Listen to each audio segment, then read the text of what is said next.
بسم اللہ الرحمن الرحیم۔ افعال ناقصہ سے متعلق کسی نے ہم سے سوال پوچھا تھا، اور سوال کیا تھا کہ افعال ناقصہ کی خبر ان کے اسم سے صرف ظرف کی صورت میں ہی کیوں مقدم ہوتی ہے؟ محترم، سوال میں تھوڑی سی غلطی ہوئی ہے۔ افعال ناقصہ کی جو خبر ہے وہ ان کے اسماء پر مقدم ہوتی ہے۔ تفصیل پر ہم بات کرتے ہیں۔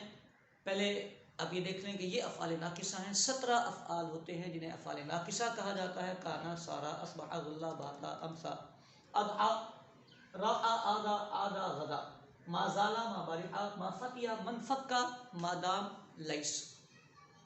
ان کو افعال ناقصہ کہا جاتا ہے۔ جملہ اسمیہ پر داخل ہوتے ہیں، اپنے اسم کو رفع اور خبر کو نصب دیتے ہیں۔ کانا زید عالما۔ اب سوال یہ تھا کہ ان کی خبر اسم پر مقدم ہوتی ہے یا نہیں؟ تو محترم، بالاتفاق، بلا اختلاف، ان کی جو خبر ہے ان کے اسم پر مقدم ہو سکتی ہے۔ یعنی اگر عالم پہلے آ جائے اور زید بعد میں آئے تو کوئی حرج کی بات نہیں ہے۔ کانا عالمن زیدن پڑھنے میں کوئی مذائقے کی بات نہیں۔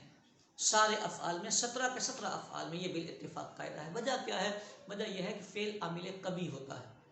چونکہ فعل عامل قوی ہوتا ہے تو اس کو یہ پریشانی نہیں ہوتی کہ کوئی آگے آ رہا ہے کہ پیچھے آ رہا ہے، وہ اپنے معمول تک اپنا پیغام، اپنا اثر، اپنا عمل پہنچانے میں کامیاب ہو جاتا ہے۔ سو یہ افعال اپنے معمولات تک عمل پہنچا لیتے ہیں۔ اب دوسری بات یہ ہے کہ کیا ان کی خبر ان افعال سے بھی مقدم ہو سکتی ہے؟ یعنی یہ جو عالمن آیا ہے، عالمن یہاں سے اٹھ جائے اور عالمن آ جائے یہاں، زید آ جائے یہاں، کیا یہ بھی جائز ہے؟ اس میں تھوڑی سی تفصیل ہے۔ میں نے ان افعال کو 3 کیٹیگریز میں لکھا ہے۔ ایک کیٹیگری یہ ہے، دوسری یہ ہے، اور تیسرا یہ۔ پہلے والی میں 11 افعال ہیں۔ کانا، سارا، اصبح، امسا، اضحا، غلا، باتا، راحا، آدا، آدا اور غدا۔ یہ جو 11 افعال ہیں، ان کے بعد دوسری لائن میں 5 ہیں جن میں ما لگا ہوا ہے۔ ما زالا، ما برحا، ما فتیا، من فکا اور ما دام۔ آخری ہے لیسا۔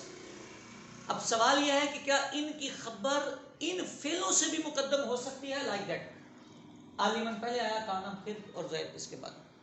تو یہ جو 11 ہیں ان میں بالاتفاق مقدم ہو سکتی ہے، یہ جائز ہے۔ ٹھیک ہوگی؟ یہ جو 5 ہیں، یہ مقدم ہونے کی وجہ بھی میں نے ابھی بتا دی آپ کو کہ فعل عامل قوی ہے۔ چونکہ یہ عامل قوی ہے تو یہ آگے پیچھے اوپر نیچے ہر جگہ اپنا عمل پہنچا سکتا ہے۔ رہ گئے یہ 5۔ ان 5 میں بالاتفاق ان کی خبر کا تقدم جائز نہیں۔ کیوں؟ اس لیے کہ ان میں ما لگا ہوا ہے۔ تو بھائی ما سے کیا ہوتا ہے؟ ما سے یہ ہوتا ہے، یہ جو پہلے 4 ہیں، ما زالا، ما برحا، ما فتیا، من فکا، ان میں ہے ما نافیہ، ان میں ہے ما نافیہ۔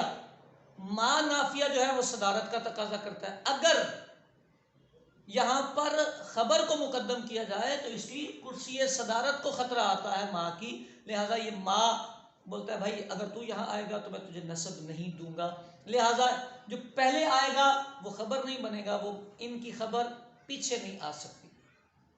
ما دامہ میں کیا ہوتا ہے؟ ما دامہ میں جو ما ہے وہ مصدریہ ہے۔ ما دامہ میں جو ما ہے وہ ما مصدریہ ہے۔ مصدری سے کیا ہوتا ہے؟ مصدری سے یہ ہوتا ہے کہ وہ فعل کو مصدر بنا دیتا ہے۔ جب مصدر بناتا ہے تو اس کا عمل کمزور ہو جاتا ہے، وہ فعل سے مصدریت کی طرف آتا ہے تو ضعیف عامل ہو جاتا ہے۔ اس کے ضعف کی وجہ سے اب پرابلم یہ آتی ہے کہ وہ پیچھے والے پر اپنا عمل پہنچا نہیں سکتا۔ آخری ہے لیسا۔ تو لیسا میں اختلاف ہے۔ یہاں اتفاق کے تقدم جائز، یہاں اتفاق کے تقدم ناجائز، یہاں اختلاف۔ بعض کہتے ہیں تقدم جائز، بعض کہتے ہیں ناجائز۔ مشکل کام نہیں ہے۔ جنہوں نے کہا کہ لیکن لیسا کے پیچھے ما نہیں لگا، انہوں نے بولا اس کو اوپر کے کھاتے میں ڈال دیں اور تقدم جائز قرار دے دیں۔ اور جنہوں نے کہا نہیں ما لگا تو نہیں ہے لیکن مانا تو ما والا ہے نا، اس میں نفی والا مانا ہے، لہذا مانا کا اعتبار کرتے ہوئے اس میں تقدم کو ناجائز رکھا جائے۔